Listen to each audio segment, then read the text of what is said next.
I think the number one thing for black youth is just to understand that we are the next generation, and people like who grew up during the civil rights era, even before that, who might have passed on by now, they, like it or not, they look up to us.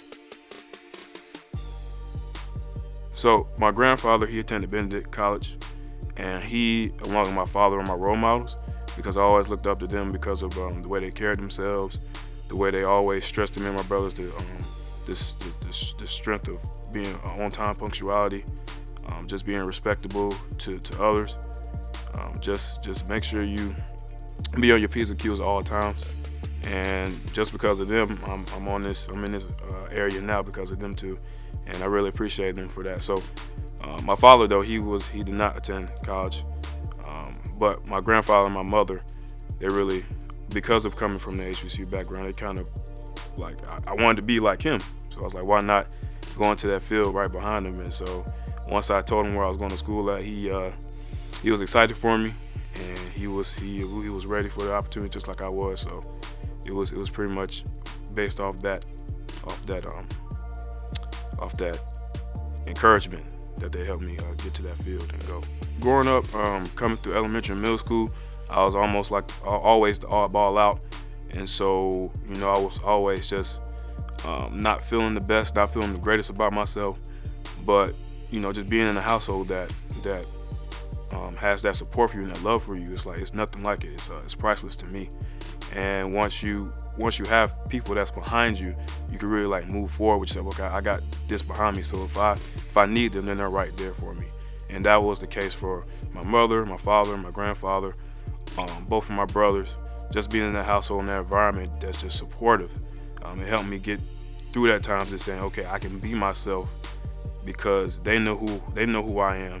I just have to realize who I am and take value to who I am and just be myself, and it'll help me go along the way. So just doing that and just having strong faith as well, that was a big thing for us. It was a big thing in our household, still is today. So just having faith and just being confident in yourself, that's the two things that not only my mother and my father, but just all my family, they instilled in us from a young age, and it shows today. I think the number one thing for black youth is just to understand that we are the next generation, and people like who grew up during the civil rights era, even before that, who might have passed on by now, they, like it or not, they look up to us. And us as young black men, we have to just assume that role of leadership, because if we don't, then it's not going to be not just great for only us, but the people that come behind us. So the little kids that's 9, 10, 11 years old, who might look up to me or that 16-year-old, might be a brother, might be a cousin. Are you setting the right example for them?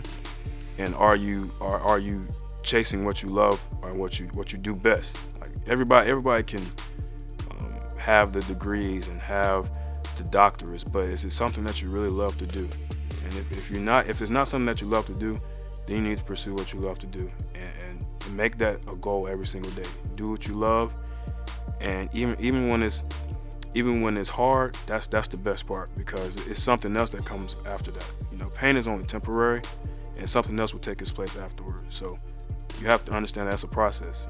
Life is a process, and you have to enjoy it. You have to enjoy the ups and the downs.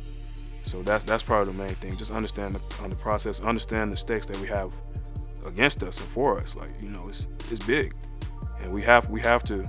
There's no other option for us. Success should be the only alternative, the only option, the only result.